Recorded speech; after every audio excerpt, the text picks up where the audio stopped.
Sabi ko, sige. Kayong lahat maniniwala dyan sa putang ina mga bisab nyo, bumutok, gusto ninyong sa langit. Sumama kayo. Yung lahat na gustong sa impyerno, dito kayo sa akin. Oh, pagdating resulta, di 16 million. Yes, sir. Ibig sabihin, sabi ko, let this be a referendum. Yes, sir. Sa speech ko, meeting de Banse, let this be a referendum between me and the Catholic Church. Sige. Sabi I will not die if I do not become president. Ngayon na, subukan natin. Silang mukhang tanga. So, gusto lahat pala ng tao, halos doon sa Luneta, gustong sa impyerno.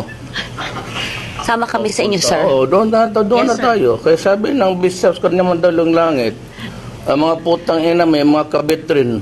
Jesus, there is a book now, Secrets of the Altar. Online, mabili mo. Lahat ng iskandalo ng pare, nandyan. Yes, sir. Pati pangalan. Have you read it? Secrets of the Altar. It's being sold online. Bestseller all over the... Marami ng anak mo. Lahat ng pinabuntisan, lahat ng kinabit ng pare, nandoon lahat nilagay ang writer na. And he was rather a journalist covering CBCP, itong Bishops Conference, for almost 30 years. Yung sinulat na niya ngayon, tignan mo yung ang Katoliko. Sos Maria, sir. Sabi ko na nga ano yung trabaho ko, yun ang ginagawa ng pare. Ang ginagawa ng pare, hindi ko ginagawa kasi hindi man ako pare, kung magbabae ako sila, parinig mo pare yan. Kung sila ang magkasala, sabihin nga nila, sapagkat kami tao lamang. Pag tayo ang magkasala, ako, sapagkat demonyo siya. Tingnan mo mga putang ina kayo. Ang totoo niyan, lahat ng bishop, pati ako, magsama-sama tayo sa impyerno, walang magpunta ng langit sa atin. Po, sir, yung mga sulat po ng ating mga kababayan po mula sa mga OFW. And, sir, thank you very much po for this opportunity. Sana po mabasa niyo po siya. Dahan-dahan lang, ha? Di ba? Gabi naman ngayon. Ito nagsasabong ito mo. Hindi po. Sa Quiapo po, yung tatay, tapos yung anak po niyang may sakit, napapabayaan po sila sa lansangan, tapos po, yung mga hindi nabigyan ng benepisyo po ng GSIS, yun lang po. Sa may opisina ako for complaints. Thank you, sir. It will be manned by about 10, so 24 hours yan. Thank you, sir. Tapos i-filter nila yan. If it's a military thing, then it will be passed on to the military. Maghingi na lang ako ng feedback. If it's a police, ang maasahan ninyo, and I can promise you this, walang korupsyon. Wala nang maghingi-hingi sa inyo pagdating ninyo o palabas kayo. Yang sa immigration or pati sa customs, wala nang magkukuha sa inyo ni you can rest assured na it will never happen again under my watch. Hindi talaga ako papayag ng court. Droga, patayan tayo dyan. Wala ako, sinabi ko na sa inyo yan. Wala na yan tago-tago. Madumi yan. Gusto nila, di sige. Drugs, pati yung mga kidnapping, lahat ng tarantado dyan sa lalakad. Pagkakalakad kayo ng Maynila, bigyan mo lang ako mga 3 buwan. Yes. Ubusin ko lang. Sir, we support you 110%. Tatapusin po natin itong laban na to. And we have your back, sir, whatever happens. We are your die-hard supporters. Ano po ang good vote? Ang good vote ay vote with God, vote inspired by God, vote that is prayed for. Ano naman po ang bad vote? Ano po ang masamang boto?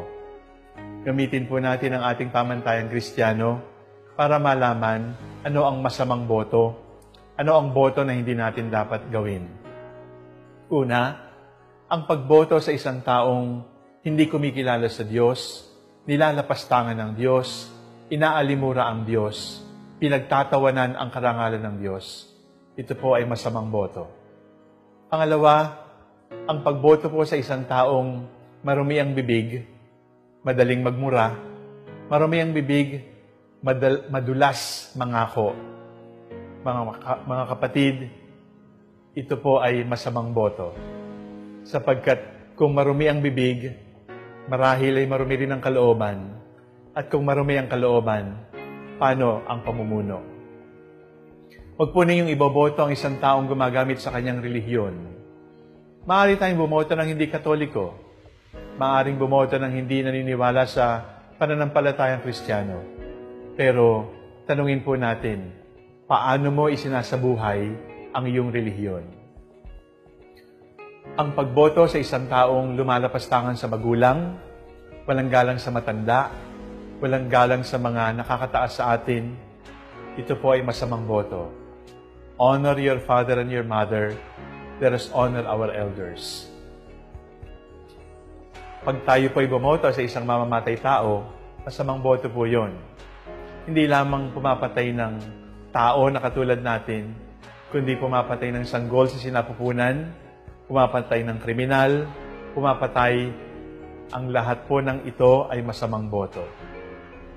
Huwag po tayong boboto sa isang taong hindi tapat sa kanyang asawa. Ang pagboto sa isang nangangalunya, ang pagboto sa isang hindi tapat sa kanyang pamilya ay masamang boto. Huwag po tayong boboto sa isang kilalang magnanakaw. Magnanakaw ng pera, magnanakaw ng kinabukasan, sapagkat ginagahas ang ating inang kalikasan, magnanakaw po yun. Masamang boto po yun. Huwag po tayong boboto sa mga sinungaling. Huwag po tayong boboto sa mga kalaban ng katotohanan. Sapagkat kapag kayo ay nanalo na nakatuntong sa kasinungalingan, sa pandaraya, sa pagbili ng boto, masamang boto po yon at wala po tayong magiging paninindigan. Huwag po tayong boboto sa mga pinagnanasaan ang kayamanan ng bayan, pinagnanasaan ang kababaihan, pinagnanasaan ng mahalay ang kapwa-tao. Mga minamahal kong kapatid, masamang boto po yun. Ang ibig sabihin po ng one good vote ay one good vote for God. One good vote because it is inspired by God. One good vote kasi hindi boto para sa aking sarili, kundi boto para sa bayan, boto para sa kinabukasan, boto para sa kabataan. Please look for Jesus and vote like Jesus. If you cannot vote like Jesus, make sure you don't vote for Judas. Vote wisely. Pray before voting and ask the Lord to guide you. Ang tanong natin, Panginoon, sino po ba? Ituro po ninyo, Panginoon, susunod ako, ano man ang inyong ituro. Pinagdadasal ko po kayo, ipagdasal po ninyo ako. One good vote. Iwasan po natin ang one bad vote. Sabi ko, kayong mga Katoliko, sumunod kayo sa inyong bishop. Kasi pag hindi ninyo sinunod yung bishop ninyo, you will go to hell. Sige, doon kayo. Kasi ito na, this will be the referendum. Kung sinong tama sa atin. Well, look, were you able to stop this? 6 million. Iilangan kayong obispo dyan. Saka, if I start to name the bishops of that married or of new women in their lives, and the priest, sasabog itong Katolik. And your own pageantry, alam ninyo, separation of church and state, you are the boss of Bukaluan. Panahon ni Gloria Arroyo, naghingian kayo ng, that is graft and corruption, hindi nyo alam yan. That is graft and corruption, minus, the plus pa, plus the separation of church and state. Yung ibang tao dito sa Pilipinas, walang makain, walang medisina. You're enjoying the money of the goddamn people of the Philippines by riding on that. Hindi na kayo nahiya niyan? Putang ina kayo. Hindi na kayo nahiya niyan? Dapat magsalita kayo kanina sino. Gusto ko nang ibugang yung habang hindi pa ako presidente. Ito tang kumamatay ako bukas, di happy kay lahat. Tatatandaan niya, ngayon na kasi hindi pa ako presidente. Kayo, you ask so many favors. Even from me, I can show you the letter.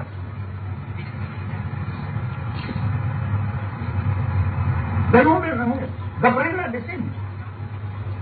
Gusto ko nga i-public ko yun. Pag meron kayo, hingi dito, hingi dito. Tapos kung magsalita kayo, kayo lang marunong. Well, imagine asking, alam ninyo na mahirap ang Pilipinas, walang tao, walang mong kinabag. Kung magsalita kayo, pulpito, ang hirap. Bakit kayo, then why did you exacerbate the situation by asking money from government to buy the cars? Or asking the cars for the cars itself? Hindi natin hiya na. It's about time na magklaro-klaro tayo. You have been castigating me or criticizing me for you want a debate before I become a president? Okay. Yung sinong lahat ng bisat at mindig there. I will tell you the things of the Catholic Church, beginning from the time the institution of the papacy was ilang pope na dumaan dito sa generation after generation. And you had one episode of incest, a pope having too many children and committing incest. Alam ba ng Pilipinas yan? Na ang tatay na po pati yung anak niya, sila rin. Alam ba ninyo yan?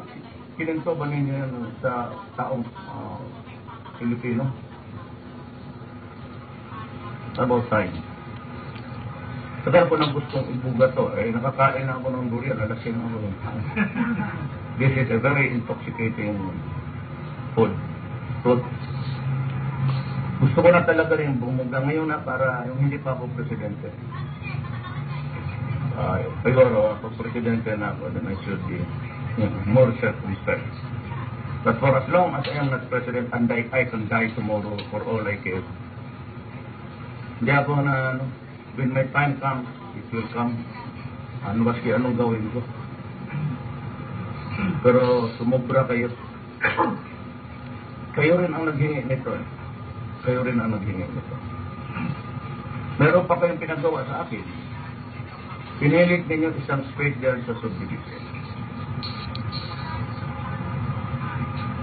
Ginawa ninyo yung lahat ng gimmick para mainyo. You want it in public? You tell me and I will do it. Lahat ng, and I will lecture until June 29, the sins of the Catholic Church. And whether or not you are still relevant, alam mo, the most hypocritical institution is Catholic Church. Ayan, archbishops. Bigay ng mga statements. Tingnan nyo, nakakalkal tuloy lahat ng mga kung ano-anong baho ng simbahan. Pwede naman ho sana hindi na napapag-usapan yun eh. Mahirap ho kasi, yung kontra kayo ng kontra ng ganyan, pagkatapos meron kayong mga sarili nyong basura sa ilog ng inyong bakuran. Wag na ho. Wag na. Wag na tayong bumalik sa history. Ha? Pag binalikan natin yung history, makakakalkal pa yung Inquisition. Tandaan nyo, iyang inyong organisasyon, doon ang pinanggalingan. O, gusto nyo po ba namang kalkalin lahat yan? Nagsisimula na nga. So, instead na tayo ay magpastol ng tama sa ating mga parokyano, na dapat na yun doon nyo i-focus. Diba? Kaysa banat kayo ng banat. Tip lang. Sa tingin nyo ba sa personality ni Mayor, sa tingin nyo pagka yan binanatan nyo, mananahimik yan? Kung barilan nga mismong barilan, kalbado yan Paano nga atras yan sa mga dakdak lang? Ang daming nalalaman nun. Ang daming nalalaman. Paano kayo ibuga ng ibuga, di ba? The statements that you make just causes harm. The statements cause harm to the organization. So why would you want to do that? Minsan nagtataka na rin ako Bakit po ba, Kedigo, putak kayo ng putak? Bakit doon sa mga pinakasimple na lang na ang pangit na nangyayari sa simbahan? Example, yung mga lakaran sa offertory hymn ng mga politiko. Bakit wala ho kayong sinasabi? Bakit hindi bawal yun? Di ba? Huwag niyong sabihin na yun talagang pinili ninyo. May bigay yun Di ba? Bibigay yun bago magmisa. Kaya pipikit yan. Lalakad doon sa gitna ng opertorium. Kung kunyari, kumakanta pa, hindi naman kabisado. Di ba? Tapos, pinamomonitor kung ilan yung mga nakatingin. Nangyayari yan yung piyesta, di ba? Para full pack ang simbahan.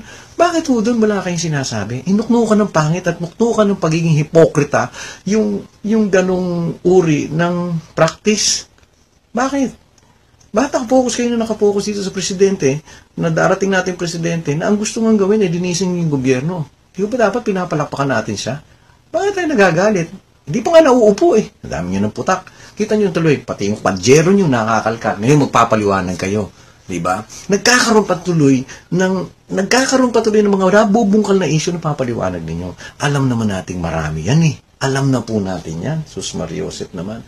Ang dapat gawin ninyo, alagaan nyo po ang inyong mga parokyano, ituro nyo sa kanila ang sino ang mga nakasulat. At tandaan ninyo, pantay-pantay tayong lahat sa mata ng Diyos. Hindi po kinakaabito kayo, mas malakas kayo sa Diyos. Hindi naman tayo magtatalo dyan.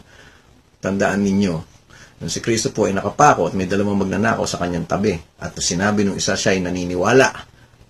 Wala namang sinabi si Kristo sa kanyang iba, hindi ba? Sabi niya, oo. Wala ho siyang sinabi na, teka muna, kailangan mo dumaan dito, kailangan mo meron ka munang barangay clearance, kailangan mo na may bendisyon ka ni ganito, ni ganyan. Wala ho. Ang sinabi niya, may araw na to, sasama ka sa paraiso. Gawin po natin tama.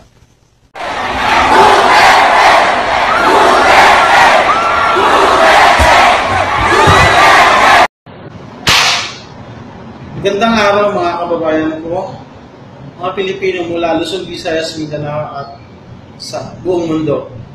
Mga Pilipino all overseas, all over the world, magandang araw sa inyo lahat. Separation of church and state.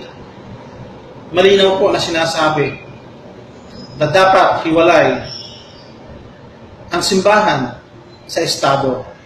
Napakaliwanag naman po siguro nun. Tama po ba? Kaya panawagan ko po doon sa dalawang obispo na walang tigil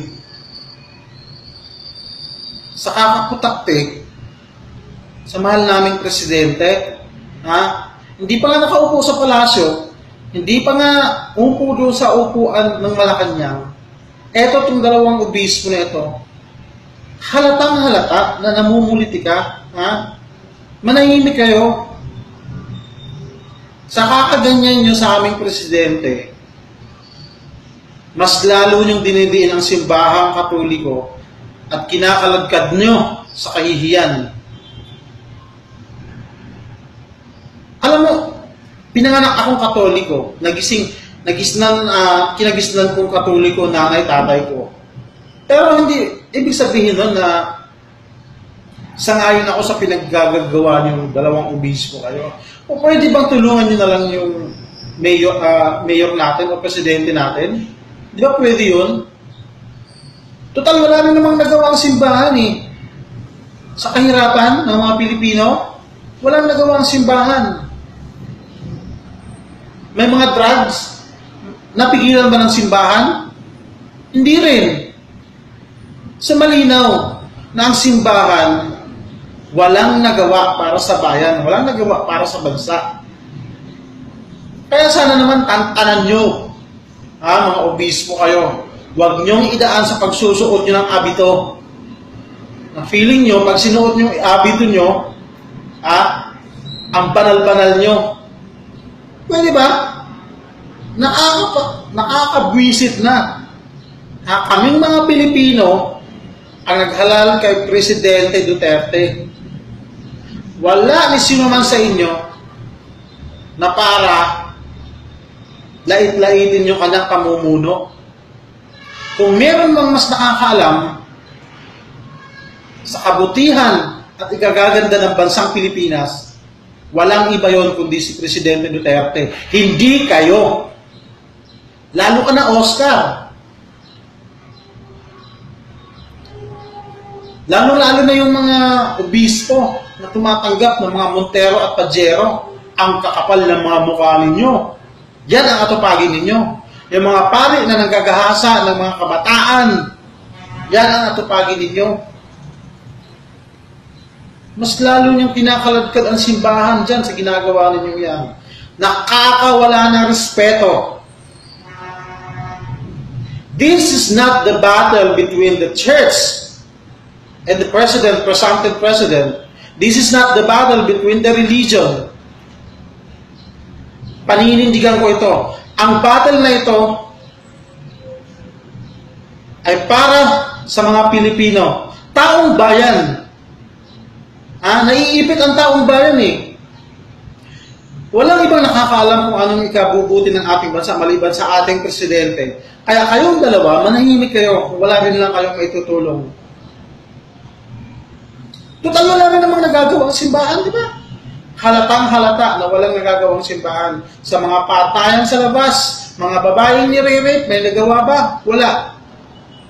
O baka naman natutuwa pa kayo dahil dinadala doon yung mga patay. Wisik-wisikan nyo lang ng bindita nyo, pera na. Puro kayo nakakalagkad tuloy yung baho ng simbahan, nakakalkal tuloy ang baho ng simbahan. Mas lalo nyo sinisira ang simbahan ninyo, kayo mismo. Taong bayan ang kalaban ninyo, hindi si Duterte. Tandaan nyo yan. Kaming mga naghalal kay Duterte ang makakalaban ninyo. Kung hindi kayong dalawa titigil, tandaan nyo yan. Obispo, Oka, ha? At Socrates Villegas, mahiya kayo sa mga balat ninyo. Huwag nyong gamitin ang abito. Pag sarili nyo lang nasisigat kayo, gumawa kayo ng party list nyo.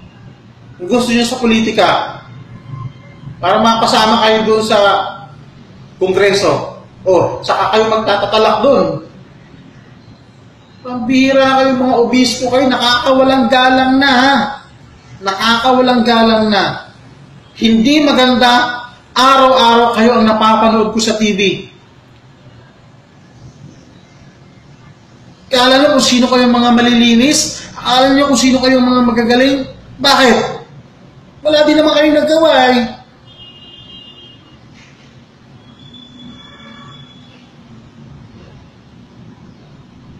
Uulitin ko po ha, Oscar. Huwag nyo antayin ng taong bayan na magdidesisyon sa inyong dalawa. Hindi nyo kami kaya. Ang taong bayan ang naghalal dyan kasi may inaasahan kami, umaasa kami, at patuloy kami na umaasa na may mangyayari at may magbabago. Kung hindi kayo titigil kayong dalawa, diba? Malalaman nyo na lang